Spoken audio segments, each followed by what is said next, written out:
I have a friend who's 31, and he looks like he's 51. Yeah. Kids aren't that bad. Hmm? Kids aren't that bad. He doesn't have kids either. Oh, Yeah. okay. I just assumed he did. My husband says that since we've had her, he's changed, like, Oh my god. Lack of sleep. this one's all. Lack of sleep and worry. Yeah. Yep. Well, he buys a new gun each time. He buys a gun each time. Well, you had your own. Okay. I would never turn my back on Dr. Larkin like that. What happened? Damn. Who turned their backs? They said I could sit in the middle there, but I said I would never turn my back on you like that. Smart. Very smart. Yeah. Yeah, like as in they say like never turn your back on your enemies, not like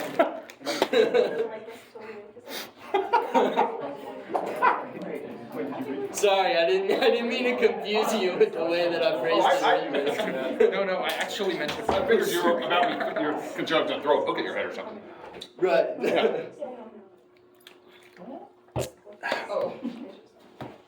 All right. So, some quick announcements. One, we are having Philosophy After Dark tomorrow night at the brewery at 6:30. Despite spring break, we're gonna do it. Philosophy Club's tonight. Yes. What's the topic? Sierra is presenting on the history of white feminism. Okay. What time is that? What room? 7 in Newton 1108. Cool. That. So for those that participated last year, they know what it is. So last year we started running an entirely in-house undergraduate philosophy conference. We had about 8 presenters last year, and those papers all had student commentators. So what that means is the person who submits their paper, if it gets in, so let's say you have a paper from, this class might be tough, just because they didn't get your grades back yet, but like something from last semester, probably, that you really thought you did a great job on, what you'll do is you'll email it to me. We're gonna have 8 slots. So last year worked out because we only had 8 submissions, but they were all really good papers. But if there's more than 8, there are decisions to be made. But if you get in, you'll present your paper. You can do like a PowerPoint presentation. You can just read it if you want to. And then we're gonna have another student in the department do a quick 1 to 2 page commentary on your paper, which means they'll be asking questions that are generated from reading it. And then there's a Q&A discussion. Everyone that was there last year had a great time. So I know you presented, who else? Isaac presented. Anyone else in here present? No? Okay, so if you're interested, it is really, really fun. We do it on a Saturday towards the end of April. Hey, it's open? Yeah, that's the first time. Shit. So just email me directly if you're interested. I'll send out a formal announcement for it, but it's something that's really good to put. Is there not a chair? Yeah. I was just trying to think of like, what do Yeah. I say? So it's really good to put on your resume/CV, especially if you're doing something like law school or grad school. It's really, really good, and it gives you some experience on what a professional philosophy conference would look like, and very low pressure. So I encourage you all to apply. And then this. I typically don't invite students to the shows that I'm playing. But fuck it, because I'm turning 41. So I have my birthday on an actual night. This never happens. It hasn't happened in Statesboro, where my birthday was on a weekend night. And so the Poorhouse is a brand new bar that's opened up downtown, a little Irish pub kind of thing, and they have stage and everything. So Dr. Ransom and I are gonna be the 2 main musicians, and then we're gonna have a 3rd seat on the stage and rotate like other musicians we know in and out. So it'll be like a jamboree kind of thing. I have literally invited everyone I know, and for that statement to remain true, I have to invite you also. So if you want to go, plan to go, it'd be great. I don't think you have to be 21 to get in there because it's a restaurant too. Though I would eat before you go. I went there last night. Their beer is great. It was gross? Yeah. Neither Pam nor I finished our meals. And when they said, "Do you need bags?" she went, "Nope." I agreed with that statement. Yeah. So they're just starting out, you know. I guess bangers and mash is hard to do. It's just sausage and mashed potatoes. Yeah. It's an English dish that's kind of gross. So, turns out, not great. But the beer's awesome, and they do have Guinness on tap. And it'll be a really fun time. So I like celebrating my birthday, so please come on by, check us out. Plus you get to see Dr. Ransom play music too. If you haven't seen him play, he is absurdly talented. Yeah. I just wanted, this is a separate question. What's the swear count? Hold on, give me a second. I'm gonna guess 79. I feel like we're less. I think it's less. It's a serious class.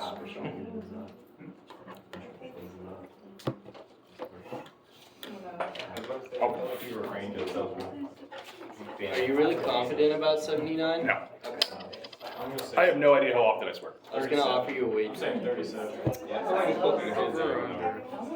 No, it was more like. 65. Oh. More than that. Sweet. That's pretty good. Wait, did you add when he said? When did you add when he said about his birthday just now? He's What did 70. it say? Yeah. I did? Yeah. I didn't even hear that. Say it again. 66, sorry. Okay. What's your call it? 75? 100. It used to be 25. The cost of donuts has gone up exponentially. It used to be like a dozen for $7. Now it's like $14 for a dozen. Let's see. Can we slide someone in there? Probably.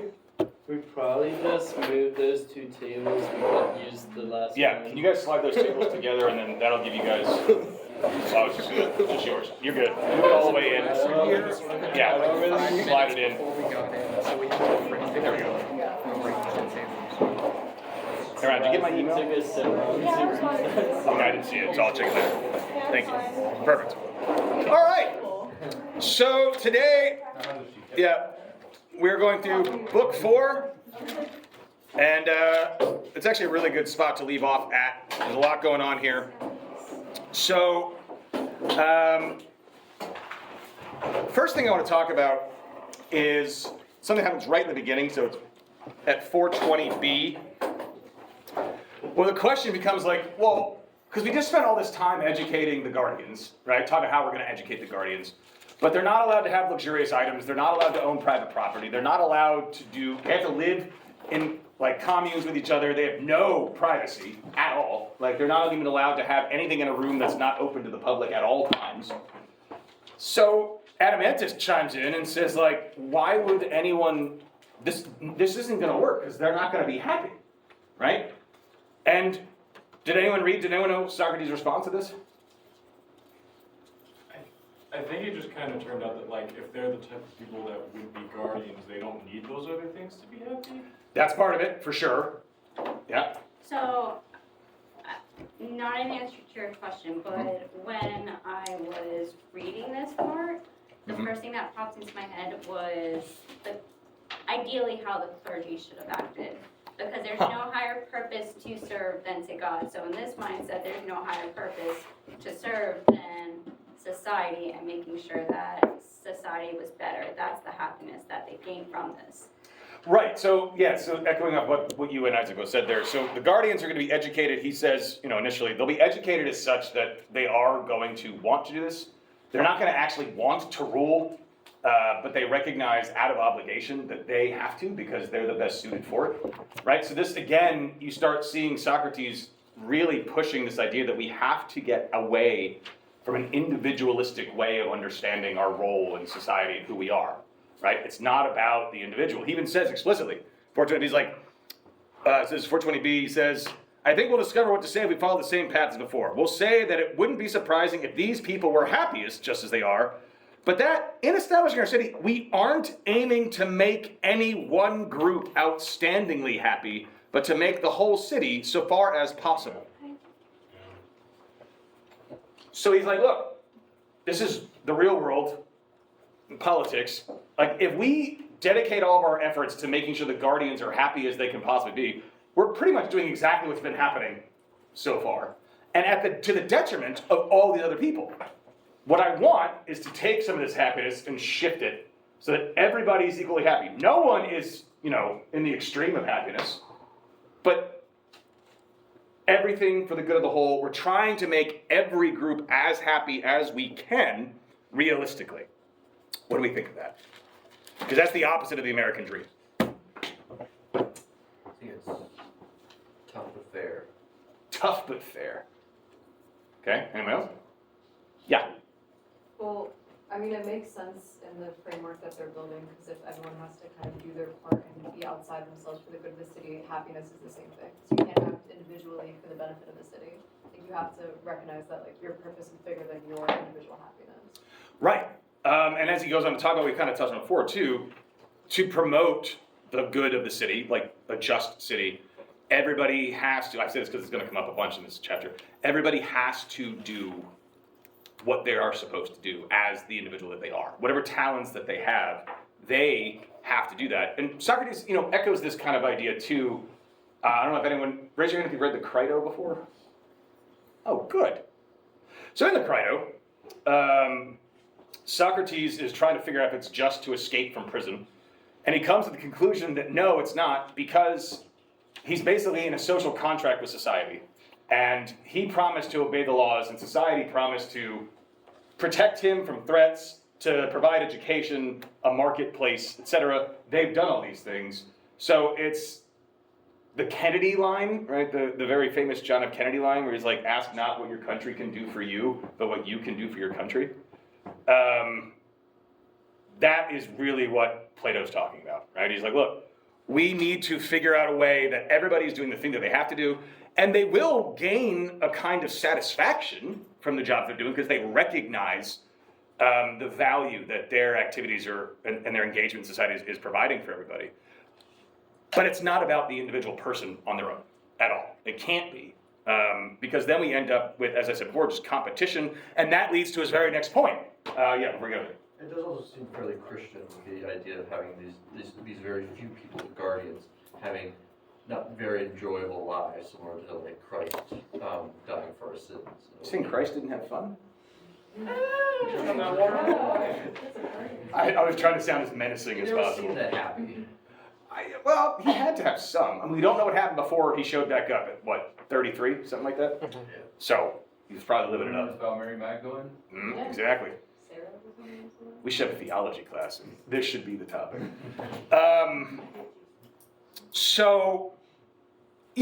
We want to probably get away from this idea of understanding the guardians as these miserable people.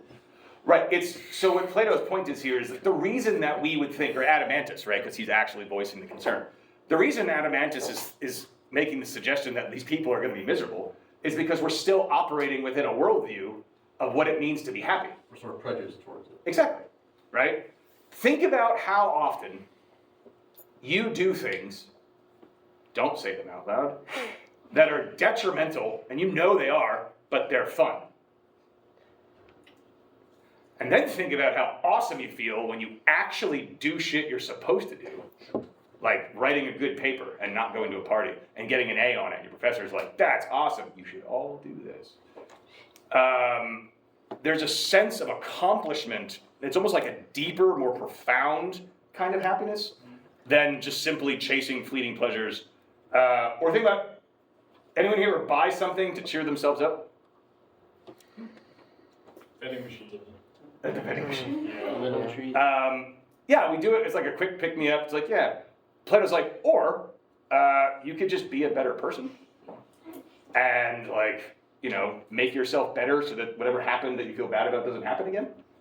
Instead of spending money on something that you didn't need whatsoever for a false sense of happiness. Just go to the gym. Go read a book. Go do something like that. Is what he's being argued for. So when we look at the guardians, we're like, wow, they don't have houses or silk. And he's like, yeah, but they're not going to think that those are the things that are going to make them happy, right? They're going to recognize more than anyone else, because they are who they are and educated as they are, that those things are fleeting, right? They don't really mean anything. What really matters is knowledge and justice and the virtues. And if I am the sort of person that actually believes that, then we recognize very quickly that material wealth and luxury gets in the way of virtue because it's shiny and it's distracting, right? Any other question before we move on? Okay, on that point, at 420D, basically around there, he starts talking about that we need to make sure that we address the problems of poverty and wealth. So poverty is bad. Why? For the good of the city. Just generally speaking. If you didn't read, that's okay. But like, it's pretty straightforward. Why is poverty bad? Causes crime. There you go. Can lead to more crimes. What else? Starve. Yeah, that one. Right? That's a good one. People starve. Disease is increased because people can't afford to live in like clean environments, etc. A lot of people are out in the street. So you end up more disease, more crime, starvation. It just creates problems for society. If your society is disease-ridden, that's a whole lot of time that we have to spend on care that otherwise we wouldn't have to if we didn't have a large contingent of impoverished people, right? So that's a problem with poverty. That one's pretty easy. Why is wealth a problem according to Plato? Because extreme wealth is, yeah. Complacency. Yeah, so explain that if you could. Because he says, he's talking about the potter, yeah. Will a potter who's gotten rich still be willing to attend to his art? Not at all. Right. So it's basically, you guys have all heard of like the starving artists, right? They've got all the drive in the world. And musicians, it happens a lot, right? Like somebody with like writing these brilliant songs and struggling and really honing their craft. And then they become massively huge. And typically, their music suffers for it. Not because they just basically, they have so much money that they don't need to do it anymore. Now that's not everybody, but a lot of people, if they're not truly in it for the craft, the second they get paid, they stop doing it or they stop developing it and it just sort of diminishes over time. People get lazy, they get complacent. And why wouldn't you? If you guys won the lottery, would you still go to your job? Maybe. Not this job. There you go. Yeah. I would come to this job. I love this job. But every other job I've ever had in my whole life, not a chance. Like I would walk out very loudly. So we can't have too much wealth because it creates slavish, bad work. And he says revolution. So that's at 422 B basically. Because what you end up with, and this is really, really interesting. Have you guys ever read Charles Dickens' A Tale of Two Cities? So what are the two cities? Is it London and Paris? It's the best of times and worst of times. Which is what? What's he referring to? What are the two cities? And that, if you guys didn't read the book, that's okay. I didn't know we had to. The wealthy and the poor, right? So within every city, and Plato's saying this, within every city, there's basically two cities, Plato says. There's the rich people who live very different lives than the poor people. They live in the same city, but it's not. It might as well be completely different cities. And when you have completely different lives that are occurring, you end up with a lot of conflict between those, right? The poor people resent the rich people really don't want the poor people around, and there's just a lot of tension. So you end up creating a situation that quite often leads to what Plato literally says, civil war, right? And look at our society today. There is a massive conflict between the wealthy and the poor. People are always fighting about it, trying to change things. Do we change the taxes? Do we not? Etc. This creates strife. And so we just put a cap on how much money you can have and how much property you can actually own. We don't want anybody, what we don't want are haves and have-nots. Plato's like, look, he even says at one point in this chapter, yeah, we want the better people ruling. He means that, they're better people. Which means these people aren't, the people who are in the producing class, they are not as good as the rulers. So he obviously thinks in terms of separation as far as merit is concerned. But if we do the merit thing right, look, I'm sure many of you think that there are politicians who are currently in office that you are smarter than. Yeah, me too, right? I don't think they should be in charge. It blows my mind sometimes when I see, especially on the local level, you're like, oh, wow. That's when there's 8 votes for the whole election. So I will be upset if I recognize that this person who's ruling shouldn't be in charge. But if I know for a fact that the person who is ruling is leaps and bounds smarter than me and more virtuous than I am, assuming I am also properly educated, which I would be in the Republic, right? I'd be like, yeah, that guy should be the ruler. Like, I'm not gonna be upset about it, because that's who should be ruling. Or like if I'm an incredible athlete with tons of strength and I really wanna be a soldier, and it's like some uncle's general's kid takes my spot, but he's like a scrawny weakling who doesn't even wanna fight. Like, that's gonna cause problems for me because I should be there, not him. But if everybody is doing the thing that they're supposed to do, not only will I find contentedness with my job and my contribution to society, but I will also recognize that the people doing the other jobs are actually good at their jobs. Like, something more simple. You guys have been to restaurants. Some chefs are better than others. Some people know how to cook, and some people think they know how to cook. Right? So, I want my chefs to be a better cook than I am. That's sort of standard. And I can acknowledge it very quickly when that happens, and I'm happier for it. That's something I can't do. They do it great. Let them do it. If we're doing this right, we can eliminate those kinds of problems that we would see normally, because we can say, like, that person's doing what they should do, I'm doing what I should do. And the reason why another reason we put wealth on cap on wealth is because we eliminate, and we don't let the guardians have any money either, we eliminate the problematic reasons why people get into politics in the first place. If you cannot accumulate wealth or power in the form of control over other people, in the sense of to their detriment, then those kinds of people, those corrupt people who would become tyrants, would have no reason to get into politics. Do you realize how many people, how many politicians currently elected, I'm talking like actual senators, Congress people, president, how many of them would do it if it was for free? Some of them. Some of them might, maybe. Probably, I'd say like 99% wouldn't.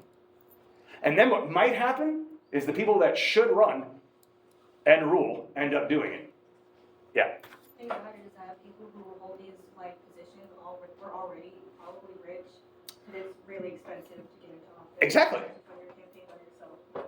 Oh, exactly. I mean, we live in an oligarchy, effectively, because you cannot run for national office successfully if you don't, A, have personal wealth, quite a bit of it, or B, have the backing of someone who has wealth, right? Which means you have to sell your soul, etc. And this is exactly the problem that Plato sees as like one of the main contributing factors to the downfalls of society. We just remove that incentive. We remove that part of the job, and it becomes about the job and the job only. And then the government provides for them. So they're not, they have their living quarters and they get fed. Always. We take care of them because they're taking care of us. And that's it. What do you guys think? Yeah. So about the cap on wealth thing. So if the artist, when they make a bunch of money, stops being an artist and they get lazy. Yeah. Won't they also do the same thing once they get kind of close to the cap? They'll be like, well, I've done all I can do monetary-wise. Yeah, so again, I guess the point he's trying to make, I see what you're saying, is anybody who's going to have that reaction shouldn't be an artist in the first place. Then what else do they be? What? What else can they be then? A wage earner? It seems like they care about money more than the art. So they should just do something that makes them money, I guess. But we're trying to get rid of that motivation. The whole point is that they lived in a society, and so do we, where everything is guided or dictated by the almighty dollar, right? So make sure you have a job that pays you the most amount of money, because otherwise you won't be happy. Plato's suggestion in counter-argument to that is, or you can do a job that you're really, really good at and fulfills you, so you don't need money. You don't need all that money. You don't need wealth because you're actually fulfilled. You guys don't seem too excited about that. Anybody here getting practical degrees? Yeah. Yeah. Yeah, what? I think the cap on money is a great idea. Okay. Why? Because we're already trying to do that now because too many people, well, not a lot, very few people have most of the wealth That's in a fact. society, so I think a concept like that is a good idea. Okay. No, I mean, Aristotle agrees as well. But Aristotle and Plato both are going to allow for some accumulation of wealth, so it won't be like evenly distributed. Because as I said, both Plato and Aristotle are also going to be very, very heavily invested in merit, right? So people should be rewarded for things that they do. And so with the guardians, they're doing it for the craft itself. And with the soldiers, same thing. And with higher, more ideal jobs like, judge, lawyer, medical doctor, philosopher, obviously. Those are professions that the people who are genuinely engaged in that profession aren't doing it for money, right? If you're the kind of person who really wants money, that's fine. But obviously someone who is, developed a trade like an electrician should get more money than somebody who is stacking brick.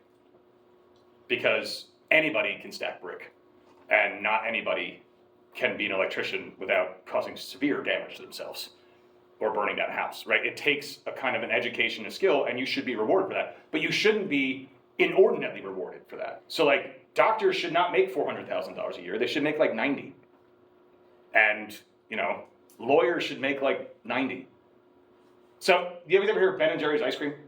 Yeah. When Ben and Jerry, who were two hippies, they were real people, when they started that company, they had a rule that's no longer there because they sold the company. They immediately got rid of that once they sold, when the other people got rid of it. That the highest paid person could only make 8 times what the lowest person made. So if it's $8 an hour, what's 8 times 8? 64. That's the CEO makes $64 an hour, which is not very much for a CEO in comparison. But they were like, that's plenty of money. Like, you don't need more than that. And it creates an unfair environment. But we also want to say, if you work hard, you can go up and you can get raises. Like, we can encourage people. Aristotle says that exactly. He's like, we need, when we build society, public land and we need private land. Because if we all had only public land and everyone was guaranteed housing, people wouldn't work hard. Because there are some people who just won't work hard regardless, and some people who need the incentive, they want to get rewarded, and while they might not have the best of intentions, sometimes that ends up creating some really good innovations. So we want to encourage people to work hard and reward them, but we also want to make sure that we eliminate poverty, and so we always have somewhere for everybody to live also, because we should guarantee basic life needs. Because otherwise, for Aristotle, it's not because human beings are inherently valuable, it's like, because if we don't, our society collapses, basically. And we're a part of that society, so it would affect us too. Yeah. It smells quite a bit of socialism, I'll be honest. Except for the private part, it's half and half. Yeah, definitely. But I was also gonna say that the wealth cap thing is also a very good idea, just because there is a certain point where not only is it kind of detrimental to the person, but also overall, just because there's a certain point at which wealth becomes kind of useless in essence, and that you have people who are inordinately wealthy wasting it on things that they don't need to be, like a bunch of Amazon workers working tirelessly for several hours so their CEO can go to space for 5 minutes. Doesn't seem like a good use for that effort and productivity. I agree. Well, I gotta. What if it was 10 minutes? No, yeah, but we also, another angle, and this goes in the next point, because I know we have a lot to get through, so I gotta jump ahead here. I just think that's a really, really important point that most people, before they read this, they don't know that Plato says this, right? Plato is pegged as a straight up fascist, right? And he's like, yeah, no. He is deeply concerned with the well-being of all citizens. He thinks just like poverty is obviously bad to anyone who's ever experienced it or even witnessed it. Like, you can't see extreme poverty in real life and not be affected by it. But he also thinks that extreme wealth is dangerous, not just for the individual, because it corrupts them, right? You end up doing silly things like that. But also because it will make us less enticing to other countries to invade us, because we don't have any wealth. So if we don't have anything, why would you attack us?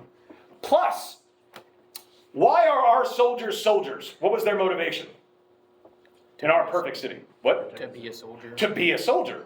Their entire life is dedicated to soldiering. This is a standing professional army. In Greece, you typically don't have that. It's like in Athens, for instance, when they rang the call to arms, farmers, politicians, Socrates was a soldier. Like they just get in a boat and they go fight.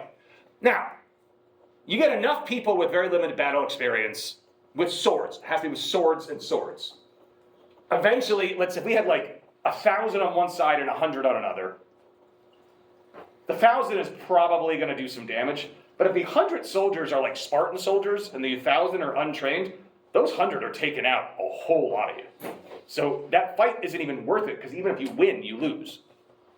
Not only that, everyone's going to know how awesome our soldiers are. And how do we know that? Sparta. Everyone's afraid of Sparta. We're just going to copy their model for our soldiers. Everyone will know that our soldiers are the best soldiers ever. So it doesn't really make sense to invade us because there's nothing to take, and we're going to take a lot of you out with us. And for nothing. You gain nothing. So instead of fighting us and attacking our lands, I see that you want fancy things, and you probably also want more land for farming. Cool. Hire us. We will be mercenaries for you in exchange for your protection down the road if someone attacks us. And by protection, like, we'll fight too. But this way, they know this is a great alliance, because anytime we need to go fight a war, as long as it's a just one, Plato's like, we're not going to fight unjust wars. If it's a just, like, if you've been attacked, you're our ally, we will come to your aid, and then when we beat the other side, you get to keep all of the spoils, because we don't want any of it. All we ask in return is that if someone invades us, you come help us. That's it. What do you guys think? Good line. Yeah, why do people start wars? What's their motivation? To get more. To get stuff. Right?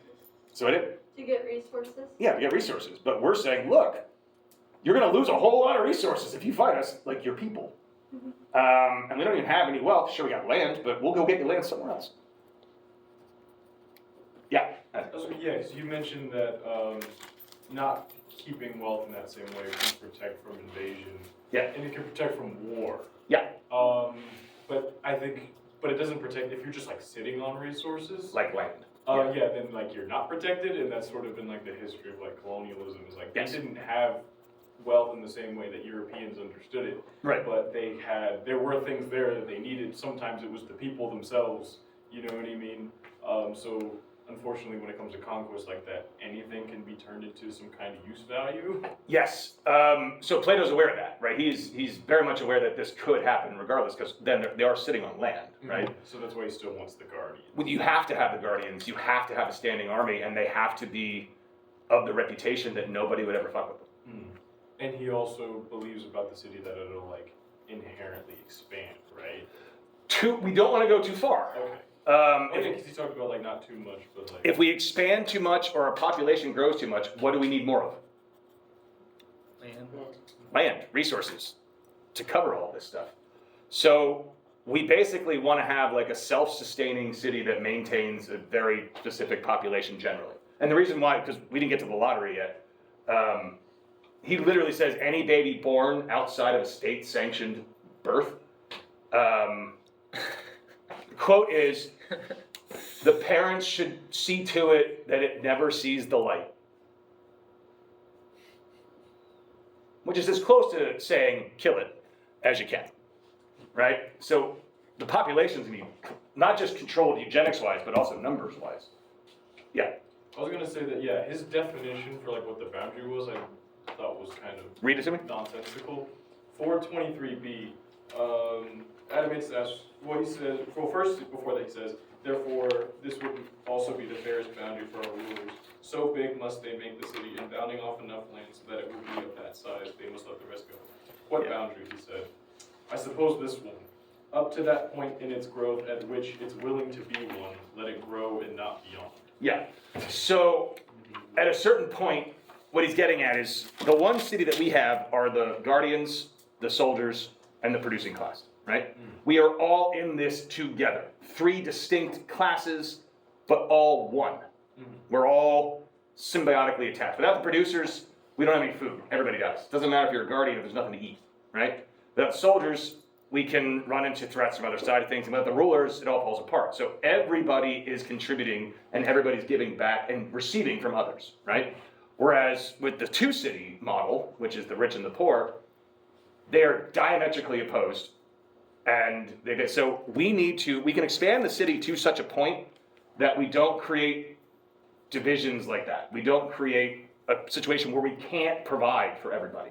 Because what ends up happening is our population grows, and then all of a sudden we need more resources, which means we have to start a war with another society that isn't just in the first place, right? Or we grow to the point where we can't make enough food or supply enough grain to feed everybody, and then we end up with people who are starving. And it's just because we don't have enough, which means we have to get more resources. And so we end up falling into this cycle, and we want to avoid that. We want to make sure we are one unit, three things in one, kind of like the Trinity. Yeah. So it seems like as far as with this whole war strategy to protect themselves, that they're also allowing other city-states to destroy each other in order to protect themselves. Well, maybe. Yes, in a way. You got to remember, for the ancient Greeks, other city-states were not, these things that he's writing are not like, I mean, in a way they are, talking about the individual, but he's not talking about providing the perfect government for everybody, right? So like, he doesn't really care. As long as they don't mess with us, they live their lives, we live ours. But that's the thing, is that he has to be aware that by being this negotiation with another city-state, don't attack us, but if we go to war against somebody else for a just reason, you can keep the riches. Yeah. It's almost like once that partner acquires all that wealth, it's only a matter of time before another city-state attacks that person to get that wealth. Right. And then it just becomes this cycle of the other city-states combating against one another and kind of just leaving them alone. Yeah, but we do have to fight in those wars when it's just, because otherwise the alliance breaks on our end. But then those wars become unjust because it's all about wealth. So then that's their way of saying that, well, we don't need to participate in it because this is just a frivolous matter. Not if they're being attacked. So yes, you're right to say that it's about wealth, but we can say to them, like, the reason you're getting attacked so much is because you have too much luxury. You know, but they did attack you to steal your things, and we also don't believe in stealing, so we'll come to your aid because you came to ours. Okay. Yeah. I mean, at a certain point, it's not going to be ideal, like, right? Hence, again, why there's a lottery to have babies. But it's almost as if, I was talking to a student, it's almost as if a lot of what's going on here is Plato showing us, if you want to say, you said like the perfect city, but it seems jarring to us because, well, because of our sort of more contemporary understanding of things, but also because he's like, look, you have to make extreme sacrifices for these things to work. And so if we have to go to a war, as long as they were invaded, like, we have to do that. It's part of it. Because otherwise, if we don't, we will surely get taken over. Like, we don't have enough people to beat Persia on our own. We just don't. And that's a reality that we have to face. Right? So, okay, good. I want to point something out that's also fascinating. 423E into 424. All right. These orders we give them, Adamantus, are neither as numerous nor as important as one might think. Indeed, they are all insignificant, provided, as saying goes, that they guard the one great thing, though I'd rather call it sufficient than great. What's that? Their education and upbringing. So what he's getting at here, before we go into this paragraph, which is fascinating, he's like, look, you cannot legislate morality effectively. What does that mean? Yeah. I think my impression of, like, at least what I read maybe was similar to what he was saying about, like the more laws that a place has, like, the more degenerate it is because it had to create the laws for that. That's sort of what my understanding was. Yeah, so he has a number of issues. One, the more laws we have to create to stop people from doing things means that there's a problem with the people, right? If I have to make a law, if I have to, that's like, you are not allowed to kidnap children. It means a lot of people are kidnapping children, right? And the thing about that is, if you're the kind of person who's going to kidnap children, is the law stopping you? No. People kidnap people all the time. They murder people all the time. So what he's getting at is like, it's not the problem isn't that we don't have proper legislation, because that isn't going to deter people who, people face the death penalty and it doesn't deter them. I always say this in class, Camus wrote this great article about the death penalty. He's against it. But he said, one of the arguments in favor of it was it's a deterrent. The pickpockets used to get, sentenced to death by hanging, and they would go pick people's pockets at public hangings where pickpockets were being hanged because it was a distraction, right? So he's like, look, legislation doesn't fix anything. If we want a good society, we have to start with the education. If I educate people properly, they won't want to do bad things, and then we won't need all these laws. Not to mention the fact that when someone is, as Plato individually calls it, like a corrupt person, so their soul is sick, it's not healthy. When we're unhealthy, what are we looking for when we go to the doctor? Medicine, a cure. Give me a quick pill. I don't have to do any work, just give me the pill and it's over, right? So for instance, like ADD medication, right? You could take a quick pill, because I have horrible ADHD. You could take a pill and it works, or you could learn how to deal with the problems that arise with ADHD, and that takes a lot of work. Like, you have to work out all the time, you have to cut out pretty much all sugar. I'm not doing that today, obviously. And you have to sleep properly, and then you have to figure out working increments, and it's a lot of work. But Plato's like, if we educate people properly, then we won't need the quick fixes, and we won't have the people in our society who believe that there is a quick fix. Because what happens?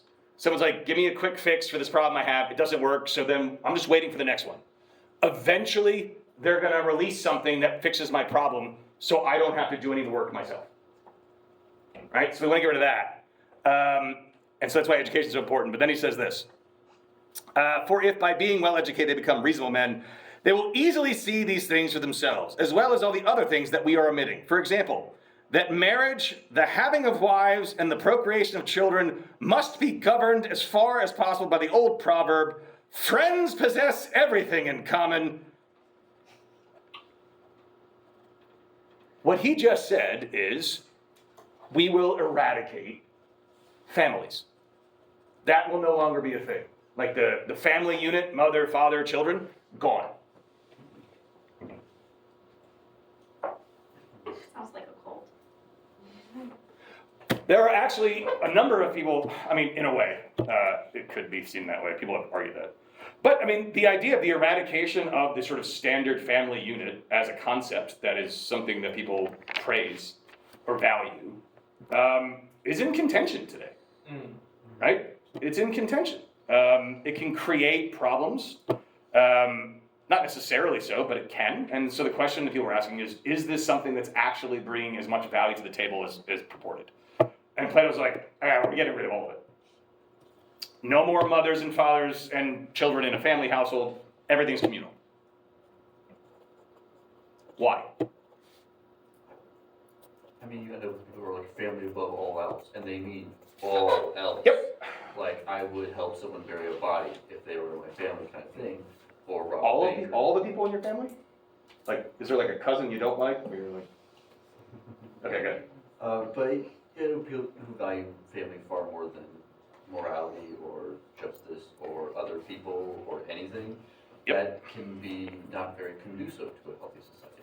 Right, and on top of that, if I value my family above all others, then I value it over the good of the city. And so I would pull strings to get a family member a position, or I'll skip out of responsibilities if my wife gets sick. But if I don't have wives or children, because I'm not allowed to, and nobody does, then that kind of obligation, you have one obligation. If we're truly serious about creating a just society, then we have to treat everybody equally. And the problem with family is it creates a scenario where it's like obligation over society. You guys on board?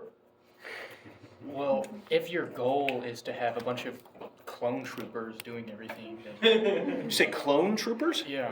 Who are the clone troopers? Like, okay, so Oh, I know it was a Star Wars reference. so You mean the there's soldiers? There's this planet, and then there was this So this is guy. not Jingle Yeah. Fett. Yeah, basically they just cloned this one guy a bunch of times. Yeah, I know the Star Made Wars, the yeah. soldiers. But you're saying our goal is, I see what you're saying. We don't need them because we'll have clones. Got it. Yeah, but otherwise, what arguments for or against this? Because this is a very serious thing that, by the way, there's no counter argument. Adamantis just goes, yeah, that would be best. I don't think he's saying that people like I feel like the clone troopers is like removing individuality. I feel like he's making people like hyper individual in a very like connected way. Like they're just not connected to like specific other individuals. They're individual in a way that like makes everyone want to support everyone. Well, I disagree. If you're doing one thing your entire life, that doesn't seem very individual to me. I did have Wait. a remark about that too. Yeah, we're gonna go ahead. At a certain point, when does it become more so forced labor? Because I know you want to play on your talents and everything like that, Yeah. but people have hobbies, people have passions that go outside of that. They shouldn't. Oh. No, but you're right. People will have interests. Like what?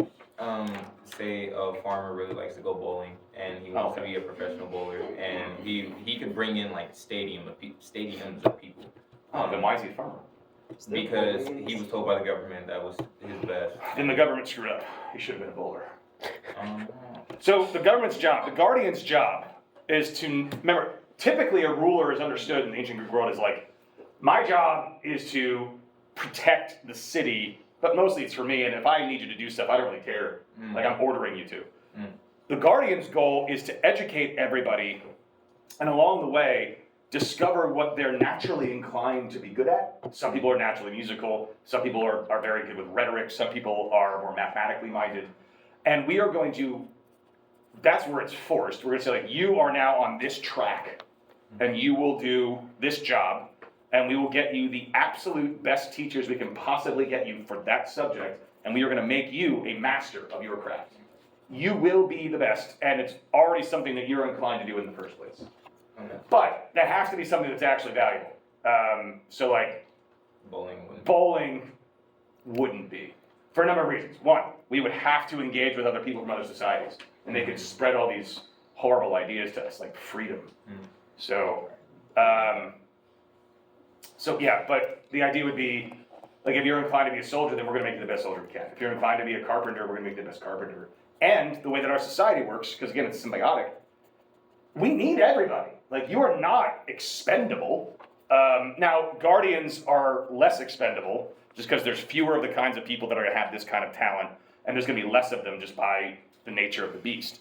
But we want our sword makers to be the best sword makers. We want our horse trainers to be the best horse trainers. Like, we are, as a society, we are dedicated to developing every single citizen in our society to the height of their profession. And if you're really, really good at something, don't you get joy from that thing? It doesn't feel good to fail, especially when, like, there's no victory at the end of it. Like, if you fail at something, you get better at fine, but if you just constantly fail, like, more of a hobby passion thing was like, if the guy really wants to go bowling and he's not good at it, then he shouldn't really be doing that. We need to socialize and things like this, but the idea would be, we find ourselves working in jobs that we enjoy and appreciate so much, and recognize the value of our job so much as far as society is concerned, that we don't need hobbies. Because the only thing that we want to do is our job.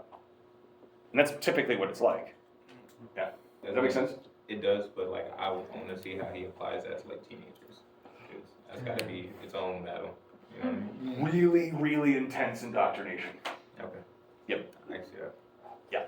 So with the elimination of the family unit, yeah, it is also, like a lot of other things that Plato's been talking about, it's kind of a necessary sacrifice that's not very appealing.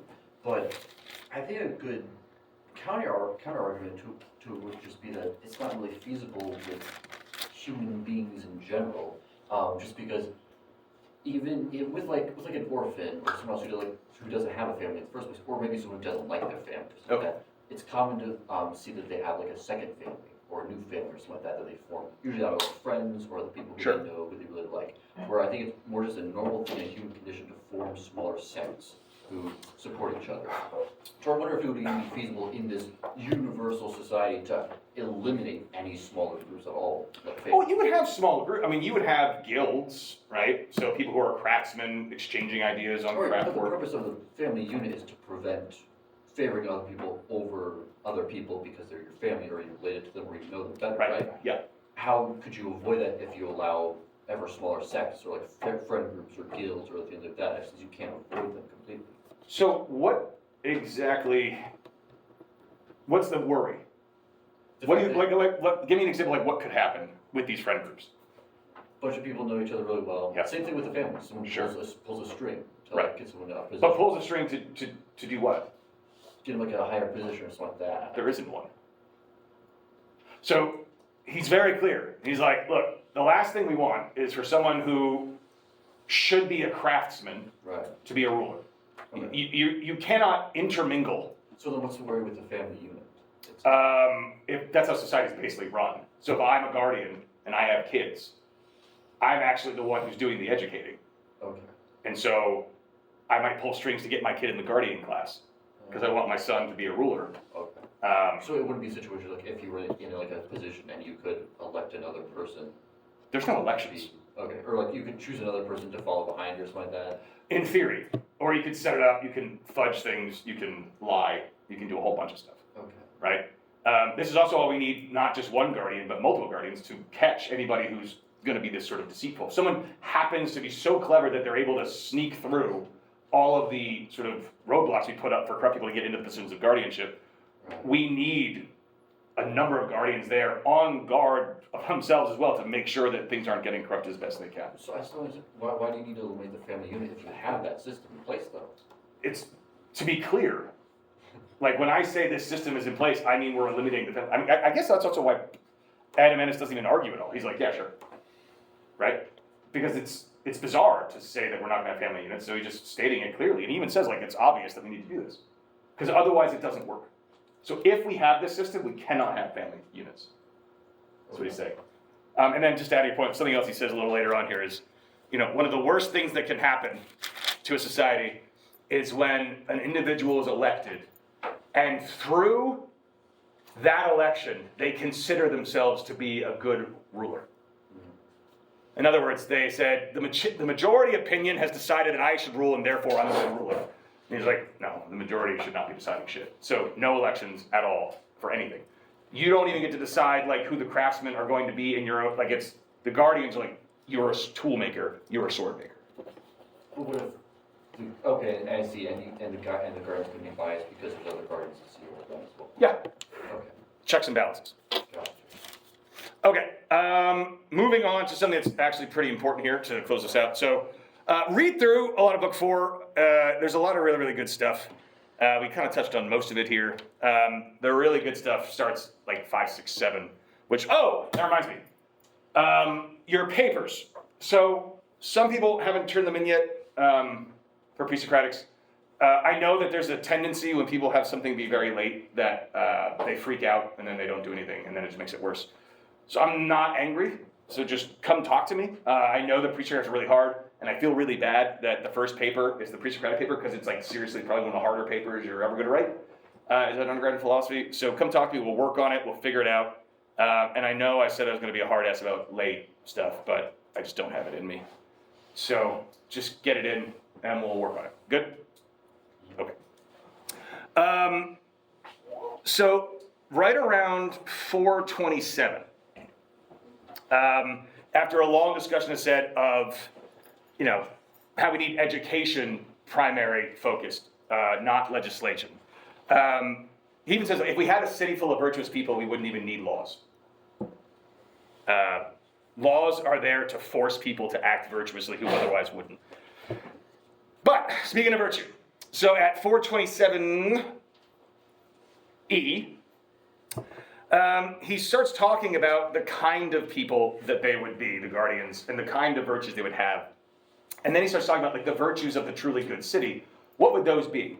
And so he lists here, there are 4: wisdom, courage, moderation, and justice. These are the 4 principal virtues And throughout this section, he kind of talks through all of them, and he associates the virtues with different aspects of the city. So wisdom, as a virtue, represented in which class of people? The wise. Which are who? The rulers. The rulers, exactly. Courage, right? Which is preservation. He says true courage is expressed when those engaging in those actions are preserving, the city that they live in, despite facing death. And so who is courage represented by? Soldiers. Moderation is next. This is our ability as a society to choose the right pleasures and avoid the wrong pains, right? So we're not falling into vice. We're balanced. Who's this represented by? Everyone? Everyone, exactly, in a proper city, right? Because every class needs to be moderate in all ways, and also the interworkings of the city itself. In other words, we have to make sure that the guardians do not impede upon private property, or that the producers try to become rulers, or the soldiers do the same thing and try to take over the city. As long as everything is balanced, because for the soldier to try to perform a coup, he's chasing the wrong kind of pleasure. He's not moderate because he doesn't really understand what ruling really is, and if he did, he wouldn't want that job.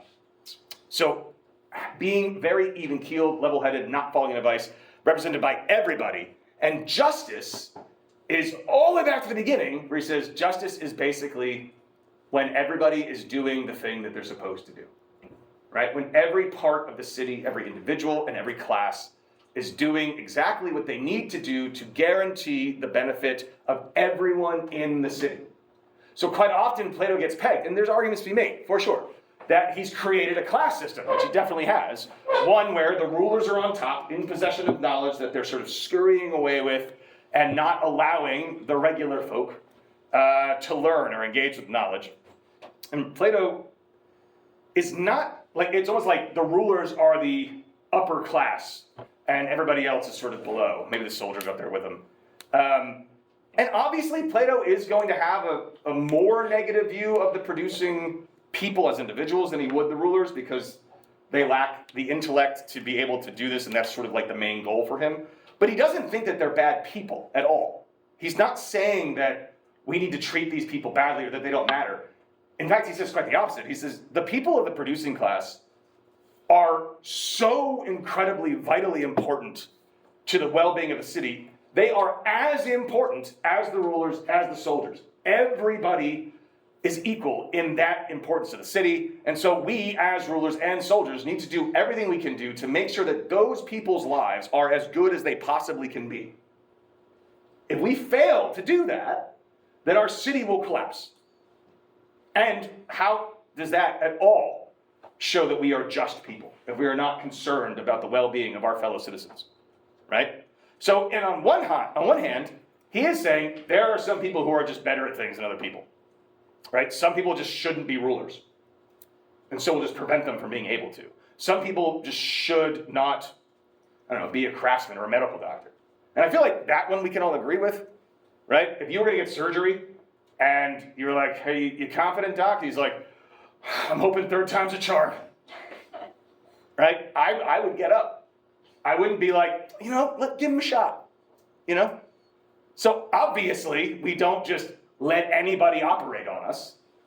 Why would we let just anybody rule? Because currently, except for the fact we live in an oligarchy, but if we removed the financial element of it, technically anyone could get elected and hold power in our government, and that should horrify you. I think you can probably think of a few examples, current ones, that horrify you. And so, Plato, on the one hand, he recognizes there's a difference between people, but on the other hand, he really does argue for the equal importance of all citizens in our society. So don't think of the producers. Thinking of the producing class as lower class is actually problematic, because Plato wouldn't consider them that way. On an individual human level, he would say, this person's better because they're able to contemplate things. But as a class of people, no. And the way I would argue for that would be a little bit later on. He talks about the soul, and he compares the human soul and what the soul of a just person to the just city. And he says, when you think about it, so this is all stuff that's happening around 434, 435 is where he starts talking about it. And he says, you know,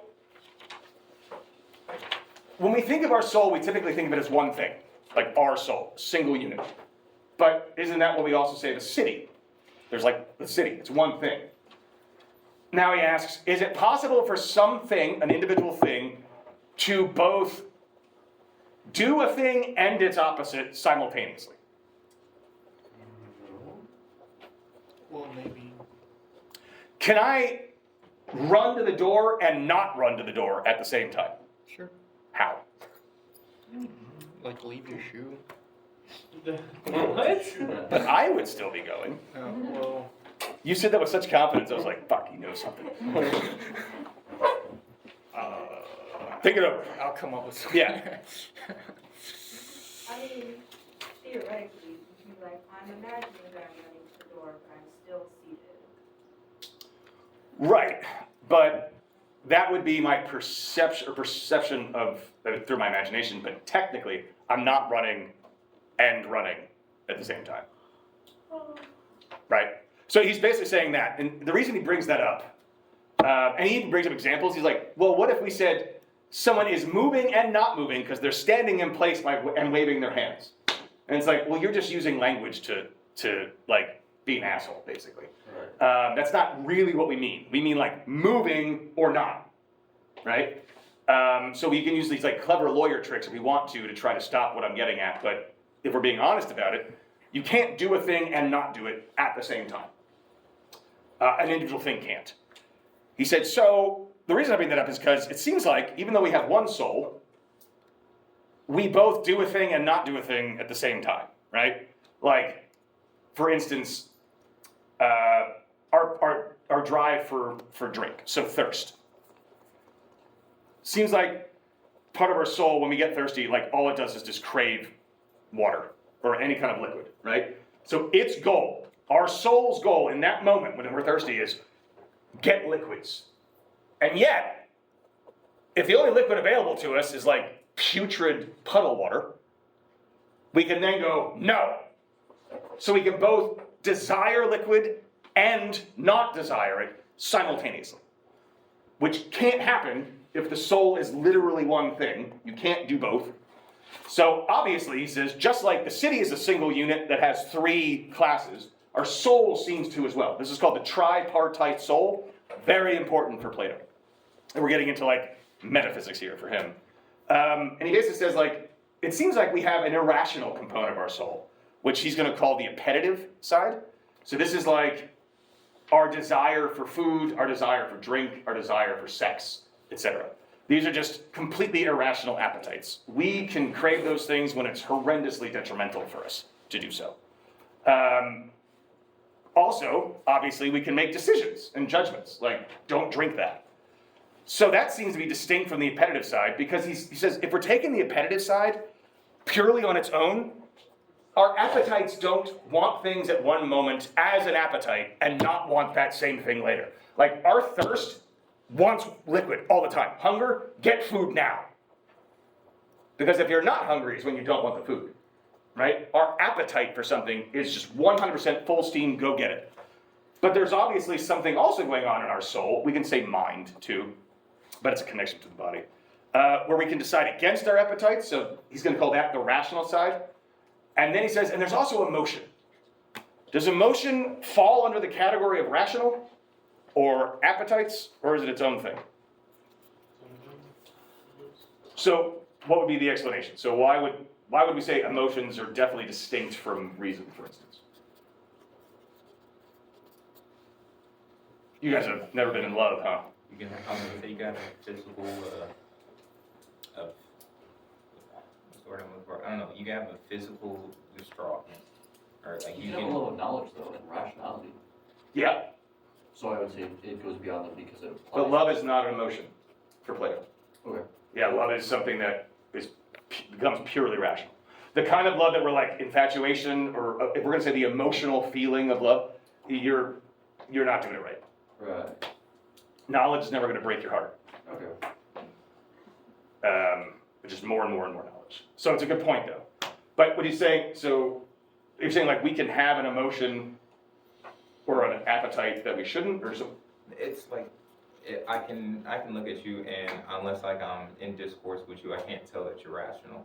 Especially like the first day that I came into class, and it was the other class, and there was a bunch of like blacked out stuff, and I saw your palms were black, and I was like, oh, this is gonna be a great day. But I didn't know whether or not you'd be rational or not. But I found out you were. But I can tell like if somebody just went through a breakup. Right. Yeah. Two things. I do want to address the Mark thing. Yeah. I never thought that was that weird. But I also wear slippers in public all the time too, and I don't think that's weird either. But is it weird? The hand erasing thing? Because expo marker, if you can't sniff it, don't put it on your hand. I think it's like bad for the board. And bad for your. I think it can- I don't really care about the board. It's ineffective. Say what? It's ineffective to wipe it with your hand. No, I will say he I would argue it takes me longer to go find an eraser. That's where it started, because like people would steal erasers, and so there wasn't one. So I just kind of got used to doing it, and so now I don't think about it. Yeah. Also, I know that like most professors don't use the spray because it just makes the board sticky. Yep. Yeah. Yeah, I know. You can use WD-40 instead. Yeah, let's go get that. Paint thinner. Yeah. So basically, saying is like it's if we think about it, obviously it's distinct, right? Because I can be obviously hungry, but be so depressed that I'm not hungry, right? And further, I can be completely depressed about something that's completely irrational to be depressed about.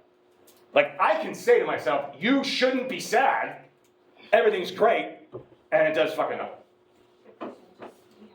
The what? Yeah, just be happy. Listen, if you thought about it for a second, being sad is bad. So you should just be happy instead. And it's like, well, that's not how it works, because it's obviously internal though, right? So the emotions are something that's internal.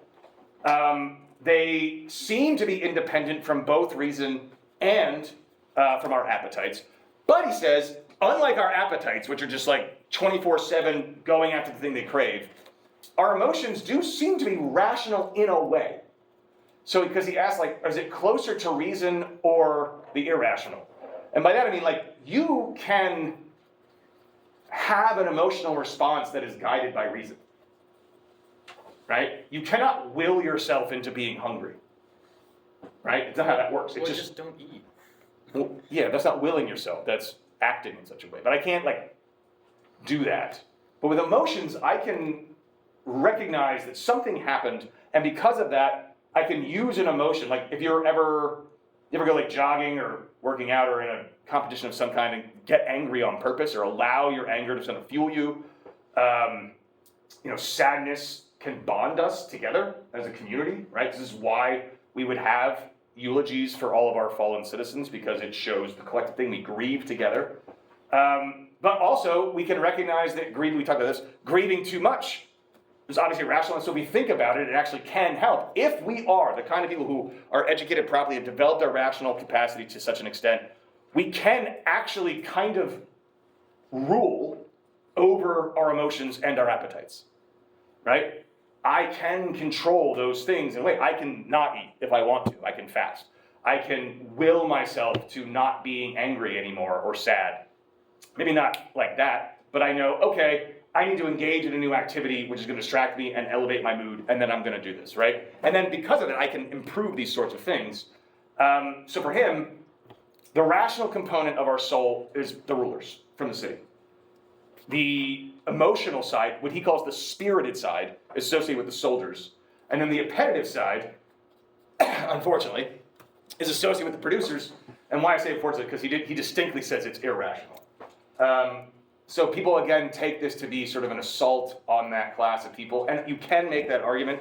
But when we're going through this, I'm trying very hard to not just simply give you what I think to be a way too surface reading of what's going on here. Plato is brilliant, right? That doesn't mean he is free from error or vice, right? He could hold prejudices. But seeing him developing a fascist system is, I think, a bit quick to judgment. I think it would do ourselves a much bigger service if we spend the time to try to figure out if what Plato is doing here is actually, we'll be a bit more charitable in our understanding of it. Now, if you want to critique it, go on and do that. But when you're critiquing it, make sure you don't make it a straw man, right? There's a lot going on here that needs to be considered, right? So most people, again, I've said, have never read Plato or the Republic. They just know what they know about it. And so they don't know that Plato wants to abolish the family unit or have a maximum wage or any of these things, right? And when they find out, people typically go, oh, Plato? And so it's really important that when you're going into any argument, not just Plato, anybody, try your best when you're studying philosophy to not go in with preconceived notions of that person or what they're saying. Because just following Socrates' logic when he's talking to people, if we do that, so if you go into reading Nietzsche and you're like, I'm going to hate this guy, then you're going to hate Nietzsche. And you're not going to read it the way that you should read it. Because Nietzsche is actually one of the most, intelligent, but optimistic, I think, philosophers. But in order to get to that point, you really have to read what he's talking about, and you really have to give it time. And if you go in thinking you're going to hate something and disagree with it, you just won't do that. So again, condition yourselves, like the Republic would, to actually want to engage with those sorts of things. Because at least then you're being honest. Yeah, I was gonna ask about that because I was gonna ask about what he says about. Because at first I only saw like the food part. Mm-hmm. So like there's the smaller and better part is mastered by the inferior multitude. Yeah, so it is is. what happens most of the time. Yeah. And So he then- does say it, you're right. Yeah, so then I realized that like, then you were talking like, there's like 3 parts. But I think what I was thinking about, because it's naturally where I gravitate towards, is that like, this is a dialectic. There are internal conflicting tensions that are creating the identity of something that is still a single thing. And one comes to dominate over the other one to direct it a certain way. Yeah. And I guess that's when you look at like the city now, those are the types of things he's trying to control. You know what I mean? And I guess that's why that's why Nietzsche hates it so much, because but then sort of from a more like, I guess this is where in dialectic of enlightenment, Adorno and Horkheimer are actually tracing like enlightenment towards fascism. So they are going to be pulling like all of Western thought is like leading to fascism. Yep. And I think that's one of their starting points is like the idea of like rationality in, at least in its later aims, becomes essentially to try to dominate the world. And it sees the world as only like a placeholder for later secondary representation through like a statistic, you know what I mean? To pull a number out of it. But like they do start out talking about like the sort of first figure of enlightenment for them was Odysseus. In the sense of like the foes he faced, he didn't defeat them by being stronger than them, but he outsmarted them. Yep. And he first recognized his own powerlessness to be able to defeat them. And the moments where he was almost defeated is when he gets cocky and he starts to shout out like, he says, because he tricks the Cyclops by saying he's nobody, right? Yeah. Wasn't exactly or something. I can't remember. a worthy opponent. But then when he's leaving, he's like, I'm Odysseus, blah blah, and then that almost like gets him killed. Right. You know what I mean? So the moment where he tries to break out of like, when he loses that like rationality is when he's brings himself most at risk. And Plato would argue that too. And so the reason why, so you bring up when he says the better, like what's the exact line he's read at the end there? The inferior multitude. And when from bad training or some association, the smaller and better part is mastered by the inferior multitude. Right. So what he doesn't want is, so obviously you can see from the reading here that democracy would be like the worst thing ever for him. And the reasons that he gives for that is simply that the majority of people, if you put them in a room together, I think I may have mentioned this to everybody, if you're in my intro class, you definitely know this. But the majority of people, if you put them in a room together, are going to be ignorant about literally everything, right? Especially the complexities of government. And so the idea that we should allow the multitude to dictate action is horrifying. It's not only horrifying from Plato's perspective for the former rulers who are getting overtaken, it's from his perspective, it's bad for them right? It's this idea that, I guess it's really tough for us because of the country that we grew up in and discussions that are typically thrown around. But Plato's basically saying, like, not everyone should rule, and if we educate everyone, then everyone will recognize that. And so they are inferior from Plato's perspective because they don't have the capacity to rule. But typically rulers, if you train them, they can become electricians. They might not be the best electrician, but they could do it. Some of you can't train them to rule. They just don't have the, so they're inferior in comparison, but it's not like necessarily disparaging as a community, right? He obviously values these people. Yeah. Yeah, I was gonna say, I guess where Adorno and Horkheimer are probably coming from is that if you assume that like rationality and like appetites have this kind of relationship, Yep. he sort of doesn't recognize the inverse relationship where like rationality itself has a kind of appetite that can sort of lead to its own form of violence and destruction, and because it has its own sort of ways of being corrupted. Because rationality is seen as this is what avoids corruption, but what it like, and this is a lot like, because they have a lot of like Freudian influences. So Yeah. like, rationality is something that itself is corrupted. Yeah, no, he would acknowledge, if you put it in those terms to him, he would acknowledge that our rationality has, it isn't actually an appetite. Because for him, an appetite would be like irrational, just a drive. Think of it like sex drive, basically. But for him, our rationality would have an appetite in the sense that the more we learn, the more we properly learn, the more engaged we're going to be with the subject, the more we realize we don't know, and the more we're going to want to know it.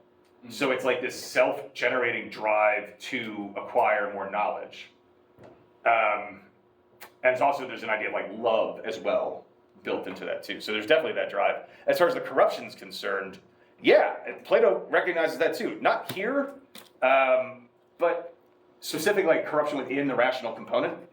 If everything's working the way it's supposed to. So people will often argue like, well, it seems like Plato is saying that rationality is the good, so like, but can't people be too rational? And when people say that people are being too rational, they mean like cold and calculated, right? Where it's like, we kill a bunch of people to save this particular lake or something that they're polluting, which then is better for the environment and all people as a whole. I don't know. But you're basically just numbers, a stat. Like, well, we're just gonna kill them because we help all these people. Like utilitarianism in its worst form possible. And that's like, people will argue that's like the eventual end point of rationalism taken to its extreme, because you remove the human component. Plato's gonna say like, no, I'm not saying that. Like, if I'm using my rationality right, it's not something that can exist on its own. Because, look, does anyone here, this is gonna sound a bit cliche, does anyone here like learning? Say yes, say yes. Of course you do. Why else would you be here? You're philosophy majors. Typically, people who sign up for philosophy majors do it because they enjoy it. Whereas there's a whole lot of people who hate the other stuff that they're learning. Plato says if we detached the rational side from the emotional side of our soul, you would get no joy from doing this. Why would you do it? He's like, if there was no pleasure experienced in learning, you would have no motivation to do it, because it's the joy and the sense of accomplishment and pride that we feel when we do this that's going to push us to do more of it. And so for Plato to say, it's like, we've got so rational that it ends up in fascism, Plato's like, no, it went wrong because you've actually severed, as they were saying, like you've severed rationality off from the human component, and Plato would be like, no, I agree with you guys. Like for him, you cannot separate reason to that point. The best metaphor he has in a different dialogue with Phaedrus, he says, imagine a chariot, right? You got two horses and a charioteer. The guy, rationality is the charioteer, he's controlling the horses. You have a super strong horse, that's your appetites. Then you have another horse that's not as strong, but he's smarter, and so he kind of helps guide that horse. You know, like how dogs have a pecking order. It's like that. That charioteer needs those horses, right, to be a charioteer. So without the emotional element, we wouldn't have any desire to pursue philosophy, and we wouldn't do it. I was gonna say, is there like one horse that's just crying? Yeah. He's sad. Yeah, does that make sense? Yeah. So he would agree with them. He would say like, no, maybe these ideas get morphed and corrupted and become that. But Plato on his own would say like, no, that's the worst thing that can happen. That makes a lot of sense. Yes. Very cool. Good questions. All right. So we're done with book 4. Here's the deal. Your Plato papers are not due next week because Pamela, you can thank Pamela. She's like, I don't think everybody wants to write it on spring break. And I was like, they could write it before. She goes, so it's now due on Monday. Of the next week. So the 25th. So you have all of spring break and then a whole week after spring break if you don't want to do it over spring break. So there you go. And your paper has to be on anything from books 1 through 4. And I did the math. We are going to have our last class on the last day of the Republic. So we're just doing it. So your second paper will be on Plato, third paper on Plato, and that'll be anything from 5 through 10. So I thought this class was Greek and Roman. Yeah, they shouldn't have listed it that way because I don't do Roman philosophy. It's listed that way because it's a survey course, so it could include that. And the reason they say Greek and Roman instead of just ancient is because Western world, Eastern world.